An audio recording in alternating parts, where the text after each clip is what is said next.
Vandana. Yeah. You can start with your introduction. Nabanita, yeah, you can start. Yes. Nabanita, now you can start. Am I audible? Yes. Okay. Thank you, Kashish and Meenakshi. Hello, everyone. A very good evening to all. My name is Nabanita Deka, and I welcome you all to another very engaging and enlightening session of the conference. The chair of this session is Dr. Surajkumar Mahananda. Dr. Mahananda is an associate professor at the Department of English, Faculty of Humanities and Languages, Jamia Millia Islamia. His areas of interest include Dalit literature and historiography, Patrick White's fiction, 19th century English literature, Indian writing in English, aesthetics and translation, and oral Dalit literature. He is currently working on two projects, documentation of oral narratives of Western Orissa and translation of Premchand's miscellaneous writings. We welcome you, sir, and I would now request you to formally open the session. Thank you. Thank you, Nabanita.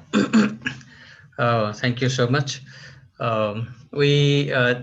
This session we have got three presenters, and we have got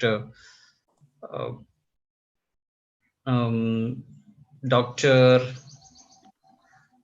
Surajkumar Thube, D.Phil scholar. He's from University of Oxford.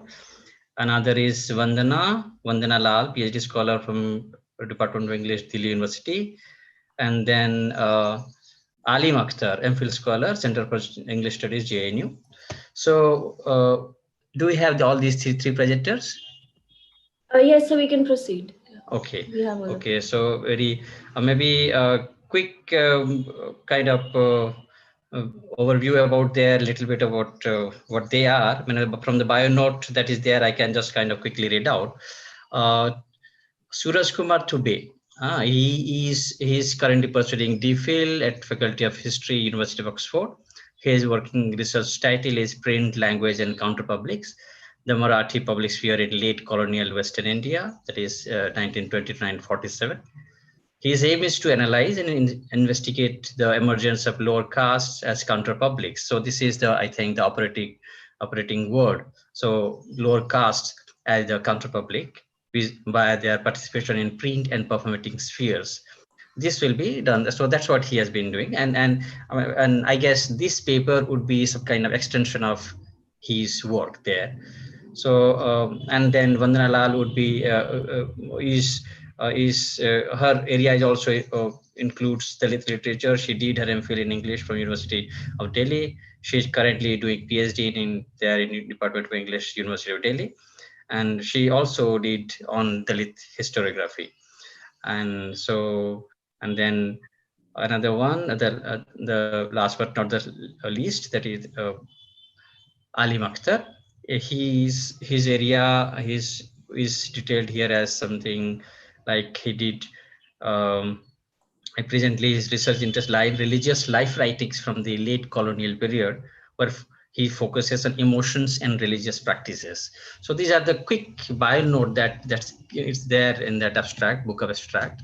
So right now, or maybe without much ado, without wasting time, I would invite the first speaker, Surajkumar Thube.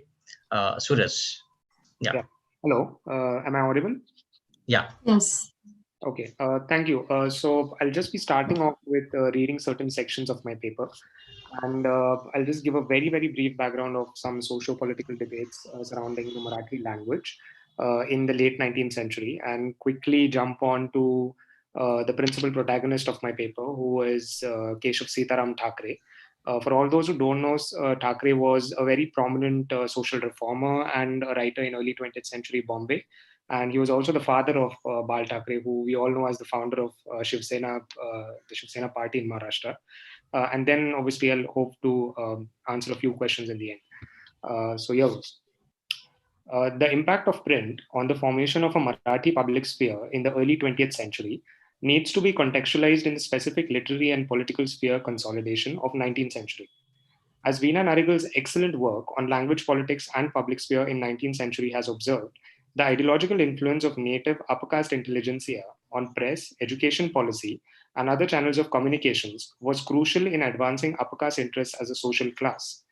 In conjunction with the solidifying of distinction between English high and Marathi low language, the print medium, which largely consisted of urban Brahmins, started shaping a dominant public sphere.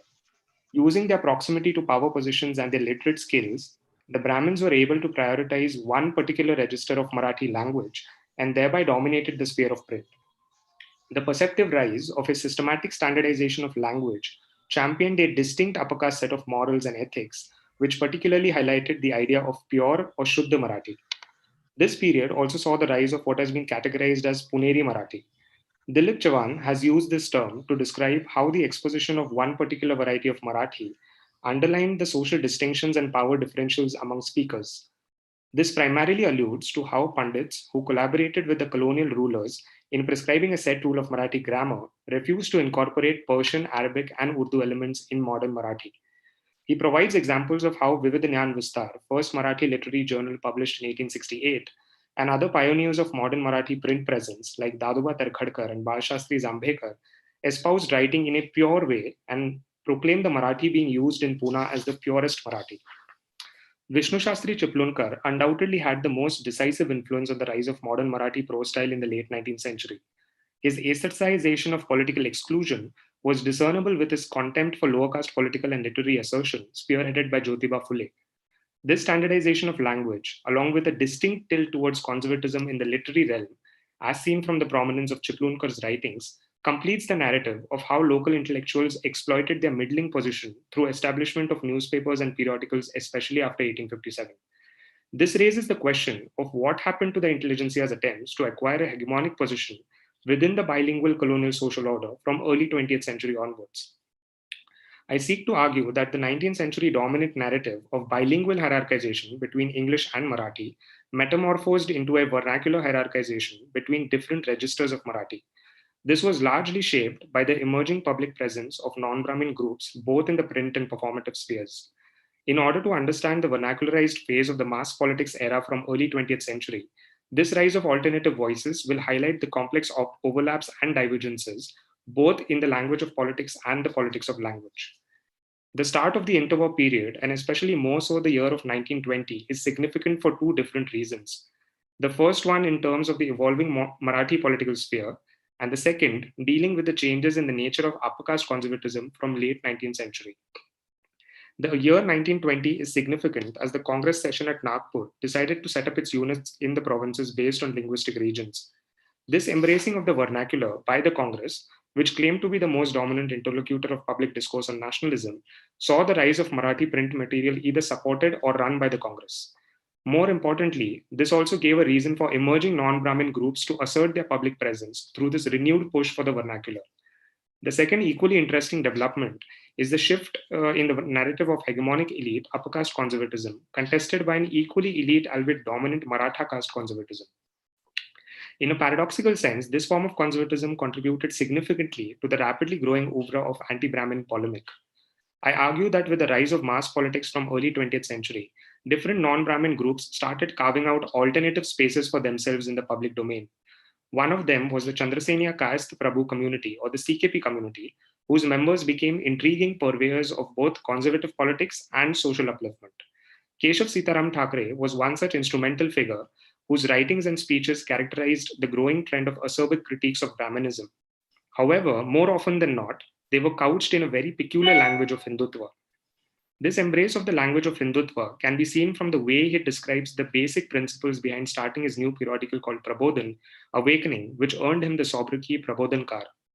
In the first issue of Prabodhan, published on 16th October 1921, Thakre addresses the purported decline of the mighty Hindu religion by saying, "Today's circumstances are so fragile that Hindus, in order to live peacefully, have to resist the onslaught of external forces. The situation is such that Hindu morals have found themselves hopelessly entangled in world politics. The present conditions demand us to obliterate our social differences by inculcating a sense of brotherhood. We should be prepared to preserve our Hindutva, our Atmarajya, self-rule. With this unity and lofty ideals of Hindu community, we must keep this heart of Hindi Rashtra beating with aplomb." At the same time, Thakre was hugely influenced by Jyotiba Phule's writings and the principles of Satyashodhak Samaj. In his autobiography, Thakre reminisces his involvement with the egalitarian issues espoused by the non-Brahmin movement. Above all, his critiques of Brahminism through his journalistic writings, speeches, theatre plays are an extremely influential addition to the non-Brahmin canon of Brahmin criticism. I would argue that Thackeray needs to be seen as a paradoxical instigator of alternative worldviews. Even if he operates from the conservative rationale of promoting Kshatriya supremacy vis-a-vis the Brahmins, his intense hatred for Brahmin priestly class, its emphasis on religious rituals, and the Brahmin stranglehold on everyday cultural and political life contributed significantly to the rise and sustenance of the non-Brahmin movement in the interwar period. It was amid such developments that Thackeray started his own periodical called Prabodhan, Awakening, in 1921. The numerous articles, essays, books, and booklets which he wrote, especially in the decade of 1920s, can all be considered a part of the Prabodhan oeuvre. In many cases, Thackeray first delivered a speech in front of a massive crowd, then published the speech verbatim in Prabodhan, and then republished it again in the form of small booklets or pamphlets sold at throwaway prices. The very act of being active on multiple public fronts and publishing accessible booklets in particular to reach out to a wider audience underscores his idea of constantly keeping a particular political narrative alive in the public domain. His writings reflect conversational rhetoric rather than formal didacticism. His succinct use of short sentences makes his writings far more approachable than the convolutions of clauses and subclauses one sees in the formal Brahmanical language used by his contemporaries like Tilak. Thackeray's use of a visceral and at times violent language and his penchant for earthy sarcasm and caustic wit brought a certain sharpness to his writings, as opposed to the more humdrum, sanitized civility of most of the contemporary public expressions. To understand Thackeray's confrontation against Brahmanya or the Brahmin worldview, we need to appreciate how Thackeray creates an alternative worldview against it. It can be argued that this worldview rests at the core of how Thackeray manipulates the contemporary public sphere, chiefly by appropriating the historical fault lines that existed between Kshatriya and Brahmin communities, and in particular Thackeray's own CKP caste. Thackeray refers to historical disputes between Brahmins and Kshatriyas over caste privileges known as Gramanyas. In a seminal text on the history of Gramanya episodes, Thackeray lists 11 instances between the reigns of Shivaji and Pratap Singh of Satara, wherein religious and civil penalties had been imposed on the Prabhus by Brahmin religious bodies, identifying them as Shudras. The rationale behind revisiting the Gramanyas was to reiterate how the CKP community had fought against Brahminical domination to claim their rightful Kshatriya status and thereby the right to perform rituals according to Vedic and not Puranic prescriptions. By positing the Brahmin CKP caste conflicts of the past as an exemplification of the Brahmin cunning, Thackeray cleverly uses them as a prism to underscore the deceitfulness of the Brahmins to maintain their superiority. If the historical facticity of the Gramanyas help us understand how he perceives the term public in the present, his diatribe against Bhikshuk Shahi, social dominance of the Brahmin priesthood, informs us about his everyday polemic. Thackeray uses corporeality of a quintessential Brahmin figure in a metronomical sense to arouse mirth and self-reflection in his reading and listening audiences. By linking the typical bodily characteristics with Brahmin priesthood, Thackeray enables his audience to register the Brahmin villainy in their minds in a visual sense. He specifically deploys sentences around Brahmin's shendi, tuft of hair at the back of the head, Zanvar, sacred thread, Chitpavan port, Chitpavan Brahmin's belly, and Chitpavani Paitan, Chitpavan Brahmin's slippers. Akin to a call of mass mobilization. Suraj, I'm sorry to interrupt. If you can just wrap up in another minute, we are sort of running out of time. So Thackeray calls for the non-Brahmins to grasp the tuft of the hair at the back of the Brahmin head to express how they need to drag the Brahmins down and thereby topple them off their social perch. In a similar metaphorical vein, Thackeray entices the Marathas to perceive the Zanvar, the cotton thread, slung across a Brahmin's shoulder as a sign of bondage that entangles the corporeal existence of the self and suffocates the dignity of the wider non-Brahmin society. Thackeray's corporeal metaphors also include the figure of a pot-bellied Brahmin and the image of his slippers to talk about the oppression suffered by the non-Brahmins.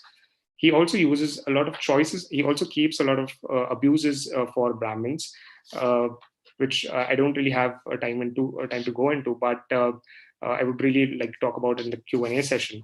And just to conclude, I would like to say that Thackeray's polemic is a canon of sparkling contradictions. It is defined by selective adoptions of historical personalities and peculiar appropriations of the abstractness of multiple worldviews. For instance, even if there are fundamental differences between the ideals of different religions and Thackeray's own Hinduism, the broader ideas of resistance and unity bind both the worldviews. Thackeray's stark overlaps and divergences with the emerging forms of Hindu nationalism provide us a fascinating vantage point to view him as a primary instigator of alternative worldviews in the era of mass politics. This also saw the beginning of mass confrontation against Brahmins and also highlighted the significance of the rise of multiple Brahmin critiques in this period. Thank you. Thank you, Surajkumar, for your wonderful paper. Now we have few questions. The first question is from Meenakshi Yadav. She asks, could you please throw some light on the reception of this vernacular print, periodicals or booklets? Would you like to respond to that? Yeah. So this particular newspaper, which was started by Thackeray, I think it became extremely popular right from the word go. And just because Thackeray had already become a very popular figure by 1921. I didn't have time to go into it in my presentation, but right from his early days, Thackeray was very much into organizing musical dramas, theatre plays. He was becoming an extremely popular figure as far as public speeches are concerned. And that sort of helped him garner support from youngsters, from Kshatriya youngsters especially. And it became quite a popular figure instantly. Yeah. Okay, thank you for your response. We have another question from Stephen. He says, can you reflect some light on the emergence of the public sphere in Maharashtra in relation to the Dalit newspapers or magazines in the early 20th century?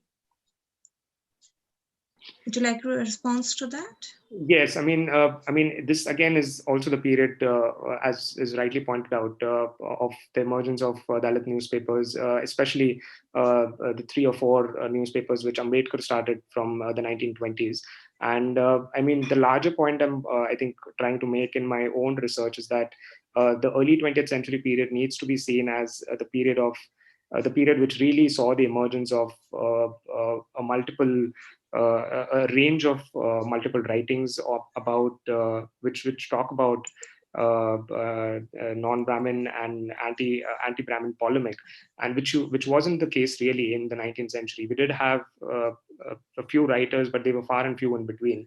But they certainly go hand in hand in terms of at least certain issues like untouchability, other social reform issues, female education. But I think with Thackeray especially, and with this particular magazine, I think he comes out with a very unique set of vocabulary, of grammar, of a very biting satire, caustic wit, which wasn't really found in the Marathi public sphere before he came out of the scene.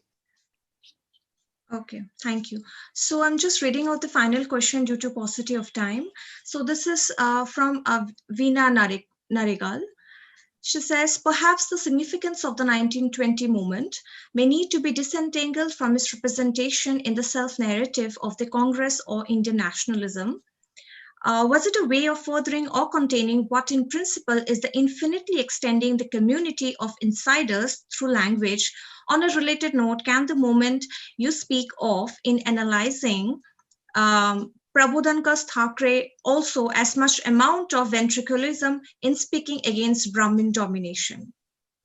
Definitely. I think the second part of the sentence just, I think, captures it perfectly well. I think, but even apart from that, I think he does have a lot to offer, even in terms of other social reform issues like female education, untouchability, and so it's not just about ventriloquism. I think it comes out really well in his theatre plays, I think, which really need to be talked about. I have talked about in my paper, and I would really like to share it with you and get your feedback on it. And I think as far as the first part of this comment is concerned, I must confess that that is one thing which I am still trying to work on, not just about that moment per se, but I get your point of how it needs to be disentangled from the Congress narrative, because it probably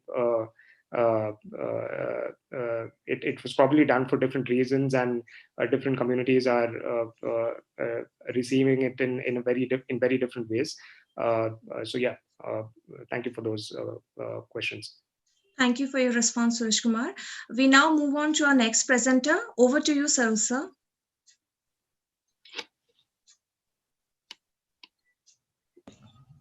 Yeah, that was an excellent presentation. In fact, because of the shortage of time, we had to curtail that. But otherwise, it had a lot of scope. Let's move on to the other one, the next presentation, Vandana. Vandana is going to speak on something related to the Dalit historiography. Yeah, Vandana. Thank you, sir. I hope I'm audible. Yes, yes, please. A very good evening to one and all. So the title of my paper that I'll be presenting today is Rereading Dalit Writings in Translation, Understanding the Nexus between English Language and Dalit Empowerment.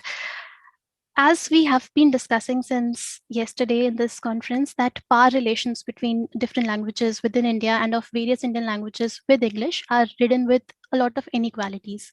Considering these inequalities, first of all, this paper deals with the question of translating Dalit literature from Indian vernaculars into English.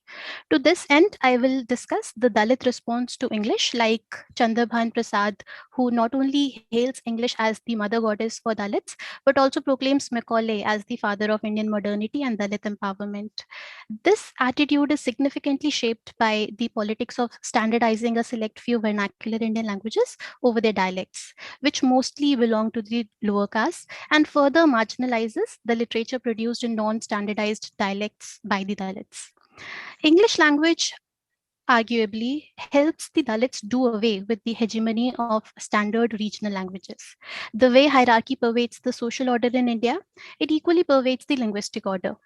We know that caste in India is heterogeneous in character. There are vertical as well as horizontal gradations. This heterogeneity equally defines the idea of a mother tongue in India. The idea of a mother tongue is not homogeneous. Here, I discuss the case of a Gujarati Dalit writer, Nirav Patel, and his critique of mainstream Gujarati literature. And I will also be discussing Kancha Ilaiah Shepherd's views on how caste has its own grammar. Coming to the question of translation, scholars and researchers from across the globe are engaged with translation studies for the past 30 years. Other than the transposition of source language to target language and other linguistic technicalities, translation needs to be understood as a philosophical, political, and cultural category. Taking cue from Andre Lefebvre's theorization of contemporary translation studies, in this paper, I take a discursive approach to translation and discuss English translation of Dalit writings not as a technical process, but as a product with an interventionist potential.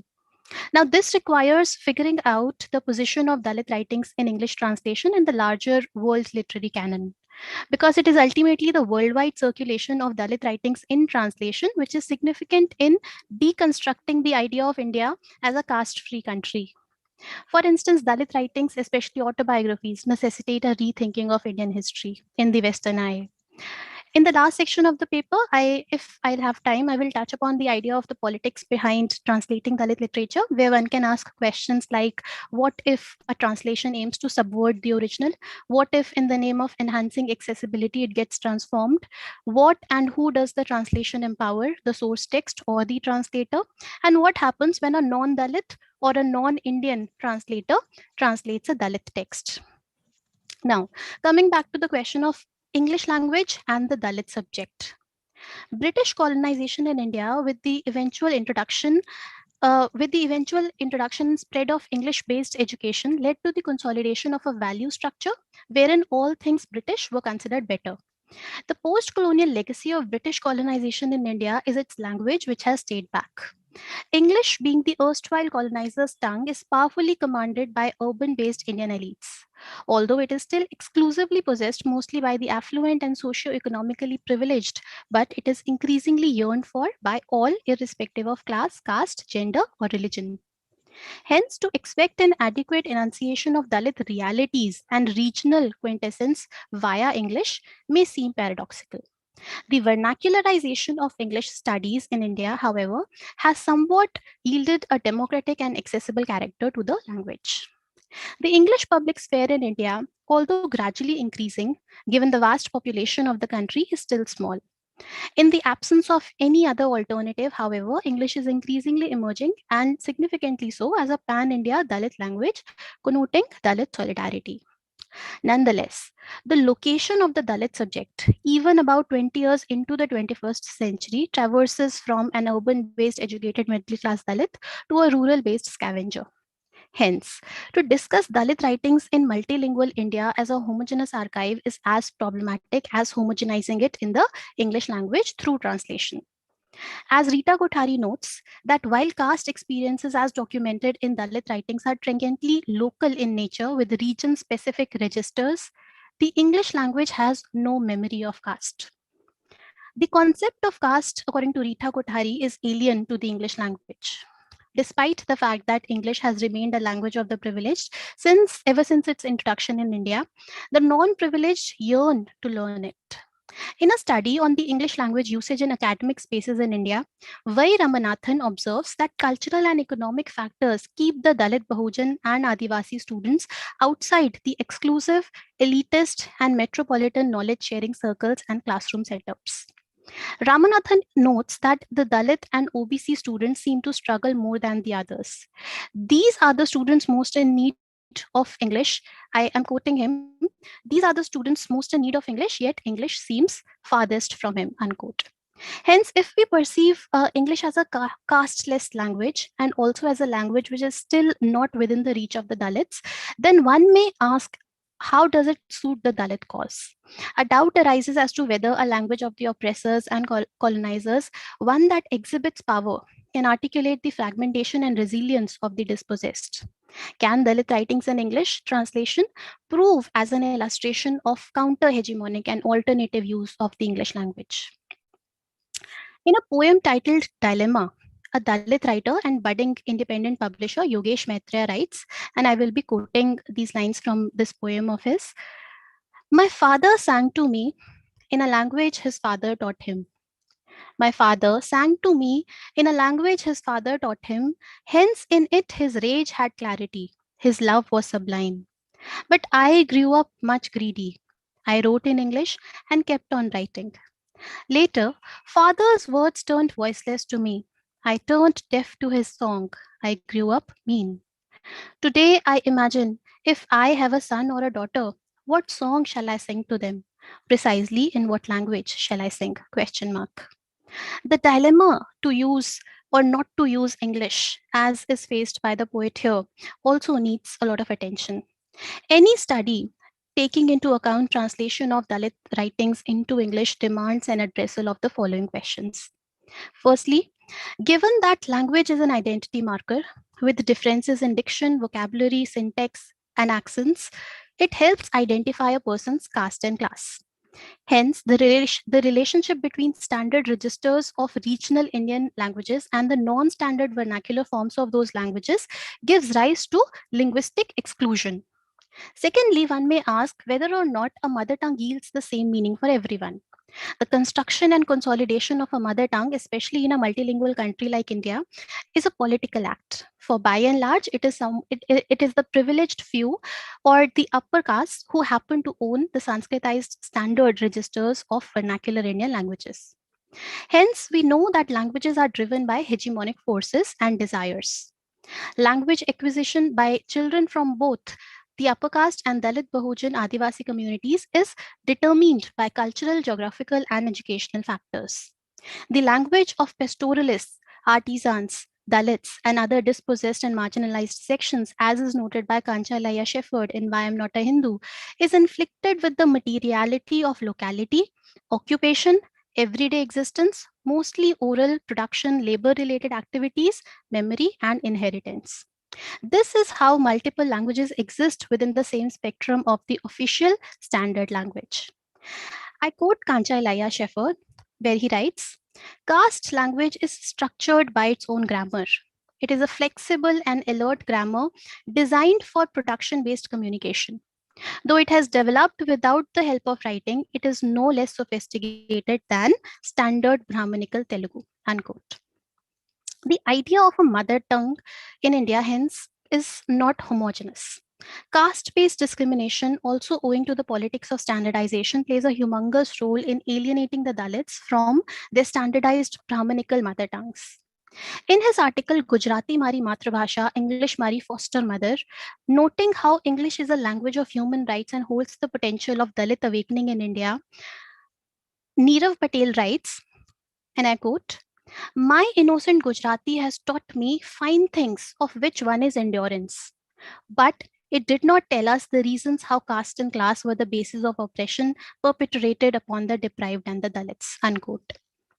The Dalit literary movement in Gujarat had continued to be sidelined till the late 1990s by the proprietors of mainstream Gujarati literature. The language politics concerning the use of standard Gujarati and non-standardized Gujarati Dalit dialects led to the dismissal of Dalit literary trends at regional levels on linguistic grounds. The use of Gujarati by people from the underprivileged, rural, illiterate sections or the less educated is deemed inaccurate compared to standard Sanskritized Gujarati. The thus rising questions include the ones on power, representation, and legitimacy, which more often than not, which more often than not are governed by the privileged. How then would the lives of the dispossessed be represented and canonized within regional literatures? The politics concerning language standardization, hence, in a way, validates the traditional Brahminical politics of inclusion and exclusion. Kothari analyzes the case of Nirav Patel, a renowned Gujarati Dalit writer, and argues that if standard Sanskritized Gujarati is as alien and distant to the Dalits as English, it becomes imperative for the Dalits to instead embrace English as a foster mother. English not only offers a global reach and a vocabulary of human rights, but with no memory of caste, it does not legitimize and normalize caste. The importance of Dalit writings in English and English translation hence cannot be underestimated. However, publication, translation, and dissemination of a text, to use Bourdieu's theory, are governed by three factors: field, habitus, and capital. Bourdieu's sociological theory of translation and interpreting conceptualizes field as the social milieu, habitus as the dominant ideological worldview, and capital as concerning finance, to be the three main factors governing agents of translation, that is, the translators. André Lefebvre perceives the ideological component as very crucial. A translator's own ideological leanings, according to the ones imposed on him through patronage, govern the activity of translation.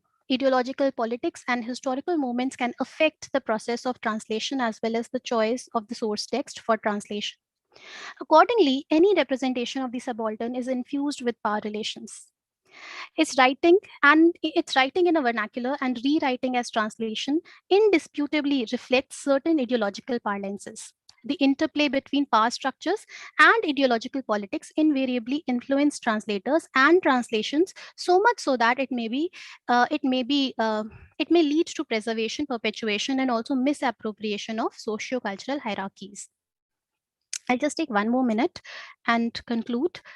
The National Translation Mission, launched in 2008 under the Central Institute of Indian Languages, Mysore, for instance, did not have any Dalit text at its onset. With such a huge population in India and a wide-ranging publication houses, India is one of the largest publishers in the world. The question to ask here is when and why and when exactly did publishers in India start publishing Dalit writings in translation? Post-colonial stand on English translations in India sees the Occident's act of translation as essentially politically motivated, where there is a construction of the Orient as the cultural other of Europe. Tejaswini Niranjana, for instance, in citing translation, notes how translations aid unequal power relations between races, cultures, and languages. One can conjecture how the subject position of a subaltern as a caste oppressed Dalit, Dalit Bahujan, tribal, or a woman is even more vulnerable to foreshadowing and silencing in and through translation. Any translation of such a subaltern writing becomes problematic with myriad possibilities of cultural appropriations and political manipulations. The act of translation, hence, emerges as a site of power politics between the center and the margin. It ceases to merely be linguistic, aesthetic, and neutral, rather becomes cultural and political. The insider-outsider or the Dalit-non-Dalit debate concerning Dalit writings in India is already much discussed upon. While non-Dalits, owing to their privilege, are present within all prime locations in and outside academia, Dalit translators are even today not readily available. Given the descriptive contemporary approach to translation studies, along with due adherence to translation ethics, translations of Dalit writings by cultural others need not be abhorred, rather should be welcomed. Even if there are mistranslations and misappropriations, it will still create a discursive space and offer a corrective to the idea of India in the Western eye. Thank you. Wow, that was a wonderful presentation, Vandana. Thanks for bringing so many ideas, so meticulously. I'll directly jump into the questions. Probably Dr. Saroj Mahananda will have a lot of comments to this presentation. Sir, do you want to give your comments first? Go ahead, Steven, go ahead. Okay, so the first question is from Professor Zeri. She asks, who decided what is standard and what is not? Is it decided based on access to print? Translation in any case involves loss of meaning. Is the loss doubled in case of Dalit narratives? And maybe you can respond to this one because there are very long questions. All right. So I think this particular question concerning standard and non-standard languages is something which Professor G and Devi also was talking about yesterday in the keynote address, where he was talking about the problem to this very idea of how these standard languages are created, and how the 8th schedule mentions only a select few languages as standard Indian languages, whereas all a lot many around 1300 languages were clubbed together under one umbrella term, and they were it was just decided like as in it is difficult for me to say exactly as to who at what point in time exactly decided what is going to be a standard language and what is not. But since my the paper which I have been, this particular work that I presented on today is a part of my PhD work, where I am, where I'm trying to research on the politics behind translating Dalit literature, and also how it gets into publication. So there, when we are talking about the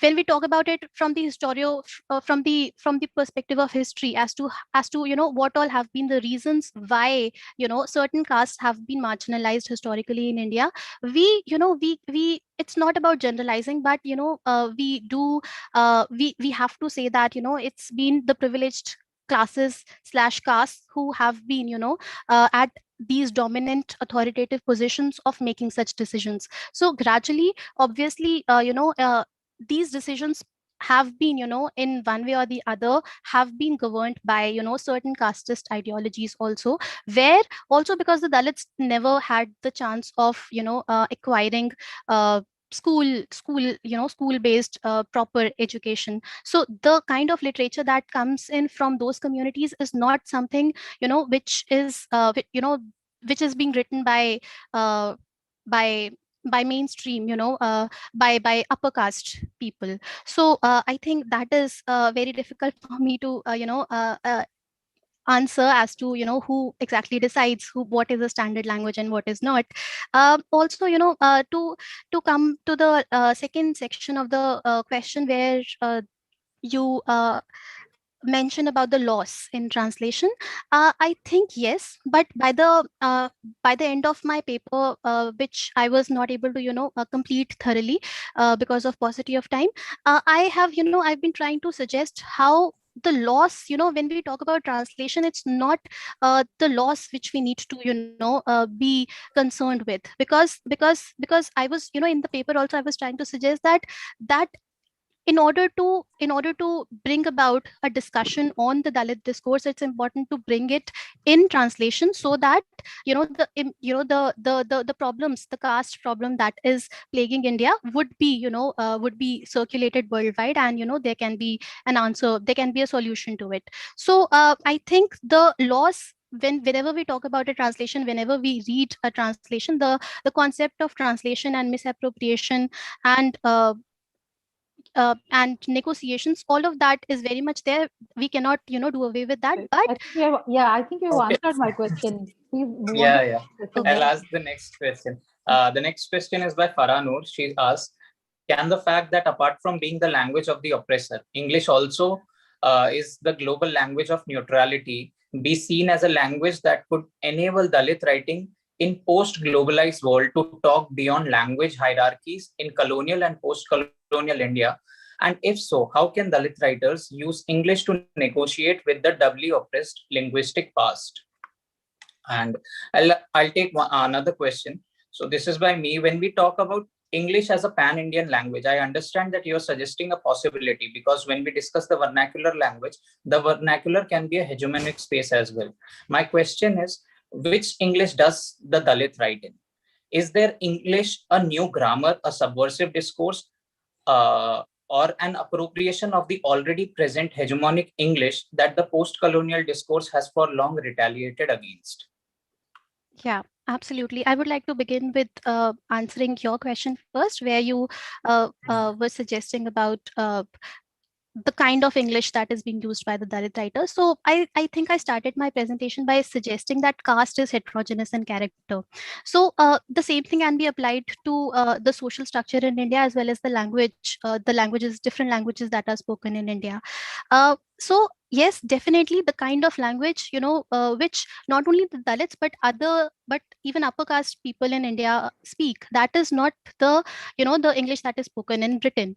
So obviously, I agree to the idea that the English, even the English which is being used by the Dalits is a vernacularized Dalit English, which the Dalits, would be using in order to create a discourse about and on themselves.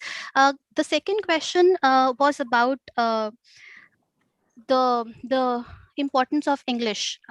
So this is also one of the things that we've been discussing since yesterday, that English is at the heart of globalization, and English is now redefining national and individual identities worldwide. So we cannot just do away with the importance English plays in our lives. So yeah, I do agree with that. There's a question by Minakshi. Surajkumar Limbale talks about Dalit consciousness. Can English be a vehicle to represent or imbibe this Dalit Chetna, Dalit consciousness? Okay, so you can answer this. Yeah. So yeah, absolutely. Sorry. In fact, not just. I think we run out of time because we have time for. Yeah, you can answer in the chat box, in fact. Answer in the chat box. I will. Thank you. Oh. So now we can move on to the next speaker. There was another question by Nupur Chawla. Maybe you can quickly attempt that. You have rightly pointed out how it is often a site of politics, power politics. Saroj, we don't have time because we have just 15 minutes left Okay. in the session. Okay. Please move on to the next speaker. She can answer in the chat box. Yeah, I will. Okay. So then we are moving to the next, the last presenter, last but not the least, Aalim. Do we have Aalim? Aalim Akhtar? Yes, he's here. Yeah, please. All right. So my paper is a bit long, so I'll just summarize quickly. There's a change in the title. I had informed the organizers about this. Now, the title is The Colonial and the Vernacular, 3 Moments of Encounter. So my paper deals with 3 moments in South Asian history where the colonial episteme comes to, just a second, I'll just fix this thing. Right, yeah. So my paper deals with 3 moments in South Asian history where the colonial episteme meets the vernacular. By vernacular, I mean that which stands in opposition to the colonial, that which precedes the colonial and is always in a negotiated relationship with it. I call these moments events because they carry within them the force of change. Something happens, a newness emerges, perspectives change, new worldviews come up with differing possibilities, and texts undergo a transition in their material and hermeneutical status. The first moment I call the moment of discovery, where the colonial episteme discovers for the first time the vernacular expression. And for this, I'll discuss a 1768 text of Alexander Dow, The History of Hindustan, which is a translation of Muhammad Qasim Farishta's Tarikh-e-Farishta. The second moment takes up as its focus the translated Hajj diary of Begum Sikandar Jahan. This moment marks a recreation where the vernacular text, by virtue of translation, gets new and complex layers of meaning and signification. The third moment is a moment of aesthetic newness or creation, where my object of discussion is a nazm by Nadir Kapoorvi, which he wrote in the early 1900s. It's a translation of Thomas More's poem Oft in a Stilly Night, 1843. All the 3 moments correspond to a complex interaction between the vernacular and the colonial episteme. While the first moment announces an irretrievable vernacular loss in the face of the colonial, the second throws up possibilities of how such an interaction could have been in some ways meriting a discussion that goes beyond the discourse of epistemic violence and native loss. The third moment frees itself from the binary of the colonial, the pre-colonial, and of course other categories such as the post-colonial as well, and ushered itself into a future that is distinctly new, that is in the domain of aesthetics. The following a trajectory that is coincidentally chronological, these three moments do not succeed one another. Rather, they act as events that have the potential to come up at any moment in history, going to where they actually exist, that is in literature. Now, I'll just quickly summarize my three sections. The first is about Alexander Rau's 1768 translation of Muhammad Qasim Farishta's Tarikh-e-Farishta. Manan Ahmad, in his most recent book, The Loss of Hindustan, has discussed this in a great detail from a historiographical point of view. I saw something different with this text. I argue in this section that Alexander Rau's primary concern with Tarikh-e-Farishta is not historiographical. It's not an exercise in history writing, and neither is it entirely about colonial historiography. Rather, the primary things that concern Alexander Rau are literary and aesthetic in nature.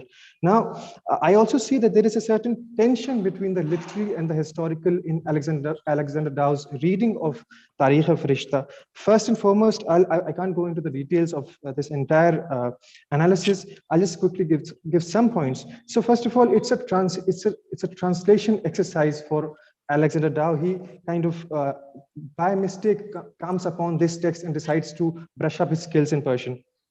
Then second is that he's obsessed with the idea of language. It's like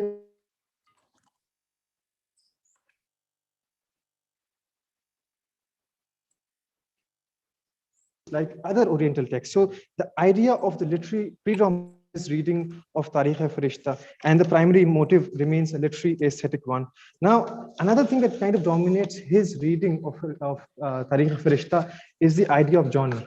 Now, he says that Mahabharata is not a proper history because it's a poem, it's not a history. Then, of course, following these binaries, he also says that the Muhammadan rule in India actually inaugurated the poetic event. So the coming of the Muslims in the subcontinent inaugurate an event in itself where the poetic comes to disrupt the historiographical, the historical, the prosaic, the exactitude and the factual of Sanskrit antiquity, which he says was also like Greek and Latin.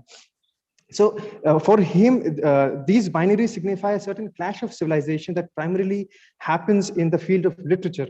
It appears from Rau's concerns that a change in civilization discourse is markedly the most in terms of how one read, wrote or interpreted different texts. So the primary civilization clash that is happening is in the field of literature for him, and Muslim rule kind of inaugurates. And for him, by the way, he thinks that Tarikh-e-Farishta is the first Muhammadan history of India, but it's not actually. So he says that the Muslim rule actually brings about this poetic event in the history of the subcontinent and disrupts everything, and that is why these writings do not have any historical consciousness, because the Muhammadans actually are too verbose, too rigid, too turgid, and they always prefer style over content, form over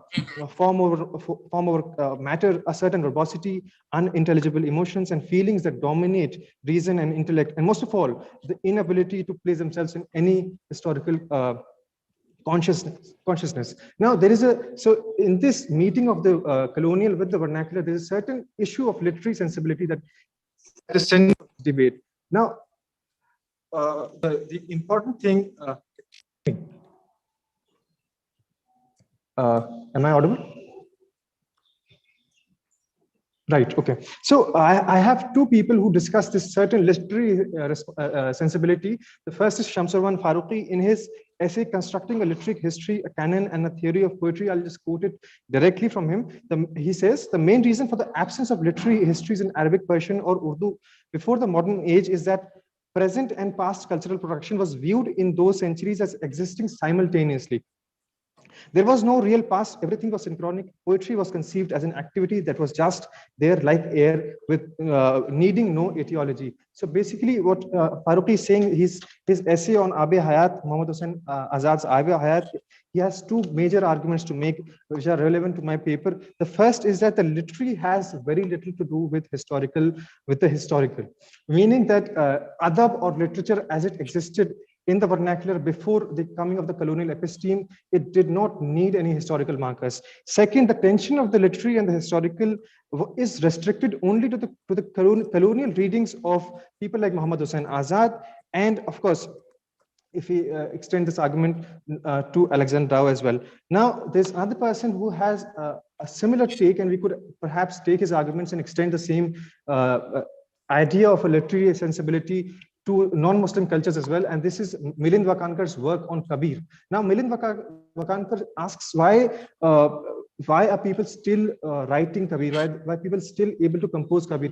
Kabir has been dead for hundreds of years. Why is there still compositions of Kabir being done in various parts of Sindh, Rajasthan, Gujarat, and other places around the subcontinent? Now, he says that Kabir imparted a certain gift of poesy. There's a certain sensibility that has passed on to generations over generations, which cannot be explained by Western notions of signature or authorship.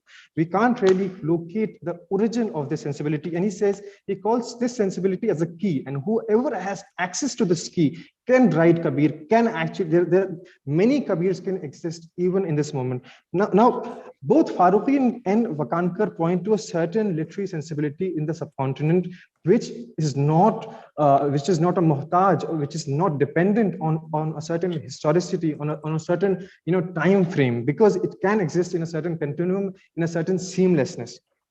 Now, there are two implications of this meeting of the colonial episteme with the vernacular. The first implication, I argue, is that this loss of the literary sensibility. People like Muhammad Hussain Azad questioning, the decadence of the Urdu ghazal or the Taraqi Pasand Tehreek, critiquing the ghazal, and all of this is part of the loss of this literary sensibility and the inauguration of ideas of social relevance, utility, and contemporaneity.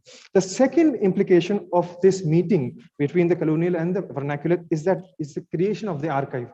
The past, which was always a part of the present, the past which was always in a certain seamlessness, a certain continuity, that gets concretely positioned as a past, and what we are left with is the creation of the archive. That is why all these texts, Tarikh-e-Farishta, and all of these pre-colonial texts, so to say, are not part of our present. They are part of the archive. Now, moving beyond this discourse of native loss and loss of literary sensibility, I ask, can there also be other meanings to these interactions between the colonial and the vernacular? For this section, I am discussing Begum Sikandar Jahan's Hajj diary that she wrote in 1868 after her Hajj pilgrimage, and it was translated in 1870 by the wife of the British resident stationed in Bhopal. The most interesting thing about this text is that the Urdu equivalent it's practically not available. Even the Urdu criticism of this supposed travelogue makes use of secondary sources. So people like Akhtar al-Wasi and other people, Sunaib Akhtar, both people are from Jamia itself. They've written on this travelogue and they use secondary sources, not primary. So that's the interesting thing. It was only this year that SOAS library has actually kind of published, digitized the original manuscript of the Begum. Now, I can't go into the details of this section, but I'll say that this section, I had to search for meaning elsewhere, and and this was in the paratextuality of this particular text. So what I argue is that the most important thing, I can't go on into the details of different paratextual elements. I am discussing cover pages, footnotes, appendix, all of these things. But the most important thing comes up is the fact that it was published by Aalim & Co, which was a publisher in station in London. And so basically what I argue is that this particular vernacular text gains a lot of signification and layers of meaning just by virtue of being published in London, interacting with the colonial, and of course becoming part of the World Library immediately after its publication in 1870 in London. The third, so my argument for this is that within this discovery of these texts that come us come to us as translations where the original is not available. The tension is between this urge to retrieve a certain nativism, to retrieve a certain originality, which demands a new ontology, which is of course kind of marked by emotions of despair and hopelessness, and oftentimes rage and anger. That is exactly what we're seeing in India nowadays. You know, the non-availability of a certain past that comes to us through a lot of corruption, so as to say, right? So the third section is about, because I move on to from loss to a certain interaction, a meaningful interaction, to a certain another domain, and this is Akhtar Shabit and Haime by Nadir Kakurvi, which is a translation of Thomas More's 1843 poem Oft in a Stilly Night. I'll just answer ma'am's questions after this thing. Yeah, so often a silly. When you first read Akhtar Shabit and Haime, it's not a poem that belongs to the Urdu conventional poetry. It's not a translation. It does not aspire to be a translation. It does not aspire to be in the Urdu domain, but it still is a certain translation. So I argue 4 things for this particular translation. The first is that the translation resists any resemblance, it's not just through the content and the theme, but it's only through a certain aesthetic medium that it resists any resemblance to the original. The second argument that I'm making is that it is in excess of the original. It goes into a domain that is markedly not of the original. And the third is that it estranges the reader in the sense that it says that I am a translation of an English poem, but I'm not. I'm an Urdu poem, but I'm not. So it's a certain complexity that is there at the center of this translation. So I argue that Akhtar Shabit and Haime by Nadir Kakurvi is a certain the question that arises. The main question, I'll just sum up very quickly, is that how should we place Nadir's translation in a specific historico-aesthetic framework? What is the implication of these attempts at uncanniness and multiplicity? I would merely hint at a possible opening and event for literature and history. Guzre Dino Ki Yaad or Akhtar Shabit and Haime creates a possibility of a new way to look at history and its relationship with literature. By creating a newness that remains unmoved in any one specific aesthetic system, Nadir disrupts chronological and epistemological categories of the colonial and the pre-colonial. It leads us to a possibility of an alternative to the post-colonial, a mode that, while acknowledging its relations with the past, strives towards an identity that is its own, marked by an excess and overabundance that refuses to be fixed or fitted in a hyphenated category. Now, just as a conclusion, the 3 moments that I chose for this brief inspection are not exhaustive in history. It is needless to say that multiple events have taken place as different epistemic systems clash with one another simultaneously in reality and virtuality, have interacted with one another, throwing up various permutations and combinations. Alexander Rao's discovery of the Farishta text or the translation of Begum Bhopal's Hajj diary or Nadir's translation of Moore, all are symptomatic of the shifts that have taken place in terms of sensibilities and posturings in South Asia. The 3 moments of loss, recreation, and newness do not succeed one another. Aalim, you'll have to conclude. It's already time. 30 seconds. But in the 3 moments of loss, recreation, and newness do not succeed one another, but in horizontal planes, because I was making use of the Deleuzian theory as well to kind of say that it's not a vertical translation, it's like different horizons, different horizontal planes on which this translation is working, where the post-colony could perhaps think of some of the conventional categories in historical and literary studies. The attempt, therefore, is to create a new vocabulary that thinks of aesthetic production as central to any kind of imaginings of the contemporary world and see literature as that domain where materialities could be constructed anew. Thank you. So that is it. Great presentation, Aalim. I'll directly jump to the questions. There are 2 questions by Professor Nishad Zaidi. Are you unproblematically accepting the English/vernacular categories? How do the texts problematize the category of the vernacular itself? And the other question is, you are using juxtaposing English with Perso-Arabic using the umbrella term vernacular to indicate Perso-Arabic. How valid is that? Right. You can answer these. So the first question about the unproblematic accepting of the English in the vernacular, I think people like actually Manan Ahmed is discussing the let's say he's focusing on a historical framework to discuss Alexander Dow. My point is that although Alexander Dow thinks of such texts as better translations or less Oriental, but still the sensibility persists. So I don't know how much we could actually say that. I mean, can we actually create this clear-cut, clean distinction between the English and the vernacular? I think to a certain degree, because this literary historical tension is there in his reading of the text. So maybe, I mean, I won't say that these traditions are entirely the same or there's a certain hybrid, but of course, there is an interaction, and that is why I think Muhammad Hussain Azad's Ab-e-Hayat is one example of how the English and the vernacular are actually overlapping categories, but it takes time. It takes time. The second question, just let me go back to it.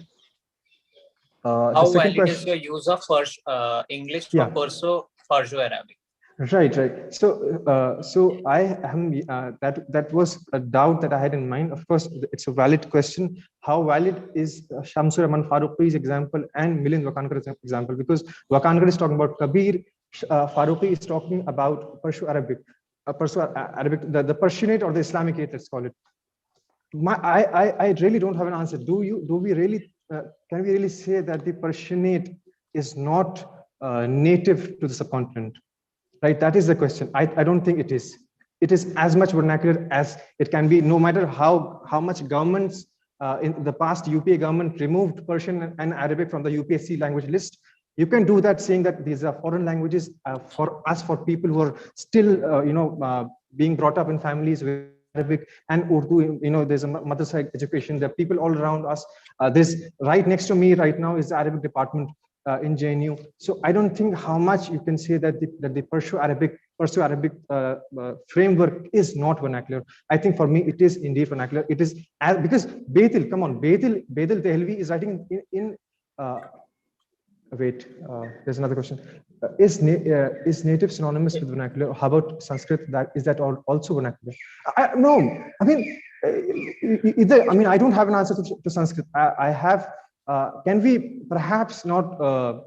I don't know. I mean, do we equate Persian in this sense? Because I'm talking about a certain literary sensibility, right? Because Kabir is also making the writers of Kabir are also making use of it, and of course Shamsur Rahman Farooqi is also making use of the same argument. So maybe, I mean, I have no clear answer as to whether we can use the Persianate, the Islamicate as vernacular. I think we can. I mean, if we go into the because Dow's argument is that the Sanskritic antiquity had that Greek and Latin historical touch. So I don't know how much is the Sanskrit argument or the Sanskrit language as being vernacular. I don't have an answer to that actually. You can answer Kashish's question in that sense. If the translation estranges the reader and is the excess of the original, can we use the term translation for it? Or will you suggest an alternate term? No, I will not. I will not use any term for it actually. You read Akhtar Shabe Tanhai mein, you actually don't read Akhtar Shabe Tanhai mein, you listen to it. You listen to Akhtar Shabe Tanhai mein by Reshma, and then you tell me whether it's a poem. It's a poem that is an English romantic poem, or is it a poem? Is it a nazm in the nazm tradition of Urdu Persianate? I mean, that is up to us to decide, because that is the point. That is exactly the point with Akhtar Shabe Tanhai mein, that it disrupts all these categories. It is resisting translation, but it is still a translation. I did not give you examples of how certain metaphors of mood get extended to to the 10th degree in Nadir's poem. Mood's poem is a 19-liner. It's a 19-line poem, and Akhtar Shabe Tanhai mein by Nadir Kafkorvi is actually like 4 pages in Guzre Dinon Ki Yaad. And I'll tell you something else. People on the internet think that Thomas More's poem is a translation of Nadir Kafkorvi. Now you think of how this translation is a translation, or is it something else? Because that's the most weird part of this translation, that people think that the original is actually the original, and the original that is the original is the translation. So now it's up to you to decide whether we call it a translation or we don't. That is the thing. It's an aesthetic newness that goes beyond the post-colonial actually. Thank you very much, Aalim. Is Vandana still on the line? Is Vandana there? can, I don't think I she's now there. I doubt, yeah. Dr. Saroj, if you can give some concluding remarks to all the papers and the presentation. Thank you, Stephen. In fact, that was a wonderful session. In fact, Aalim's the presentation, in fact, threw up these questions, and none less than Professor Nishat Jayadi asks why, if Perso-Arabic can be considered to be vernacular, then if Sanskrit in that sense. Yeah, and that takes me back to one of the earlier sessions where I had also kind of suggested something like that, because ultimately what we think, and in fact, that's the deliberation all of us are trying to arrive at, what it means to be vernacular. And there are all these shades of vernacular. Each vernacular a static, stratified category, or there are processes of vernacular, or as we say, vernacularization.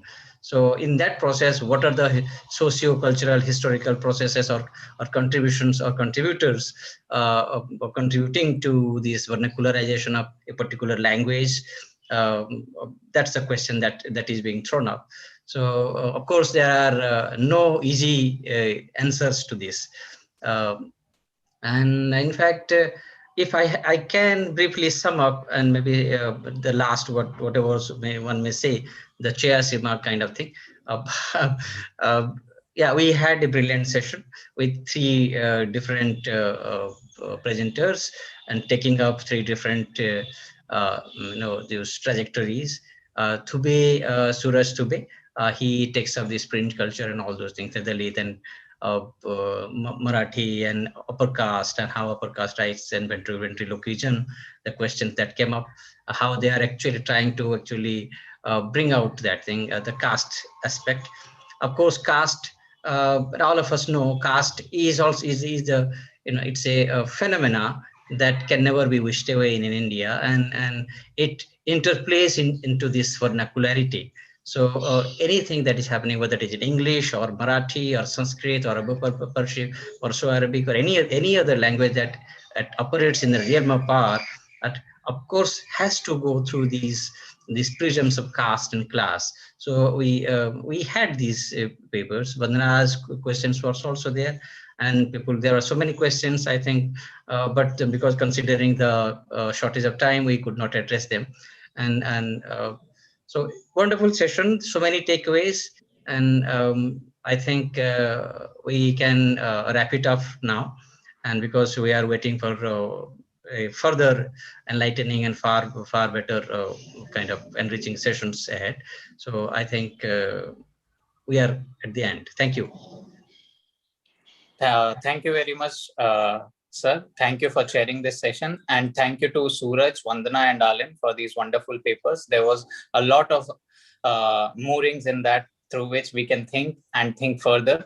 And now I would like to conclude this session. And we have the next session in 20 minutes. It's by Ruth Vanita. So please, we'll not end the Zoom meeting. We'll just keep it here, so you can maybe go and have a tea or coffee. It will be there. So please join us in 20 minutes.